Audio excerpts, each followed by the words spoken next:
হ্যাঁ মা বলো। আরে এই খেতে বসেছি গো। কি রান্না করেছি? ও মা বলো না, আজকে অনেক কিছু রান্না করেছি। ইলিশ মাছ রান্না করেছি, পাবদা মাছ রান্না করেছি। তোমার জামাই আজকে অনেক কিছু বাজার করেছিল, কত কি রান্না করেছি। আচ্ছা ঠিক আছে, তুমি এখন রাখো, আমি খেয়ে নিই, খুব খিদে পেয়েছে। হ্যাঁ। কি দরকার ছিল মিথ্যে কথাটা বলার? খাচ্ছি তো শাক ভাত। কিছু মিথ্যে মিথ্যে নয় গো, সেটা সত্যির থেকেও বেশি বড় জায়গা রাখে। মানে?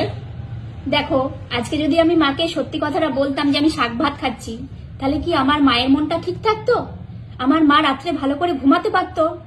আর মা তো এটাও ভাবতে পারতো যে আমি আমার মেয়েকে ভালো ছেলের হাতে বিয়ে দিতে পারিনি, তাই না? তাহলে আমার মায়ের ভালো থাকার জন্য যদি আমাকে মিথ্যে কথা বলতে হয়, তাহলে আমি মিথ্যে কথা বলতে রাজি আছি।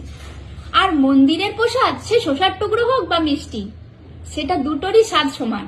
আমি আমার স্বামীর ঘরে শাক ভাত খাচ্ছি না মাছ ভাত খাচ্ছি, সেটা বড় মানে হয় না। তুমি তার সপ্তাহে রাজি হয়ে গেছো, তাই না?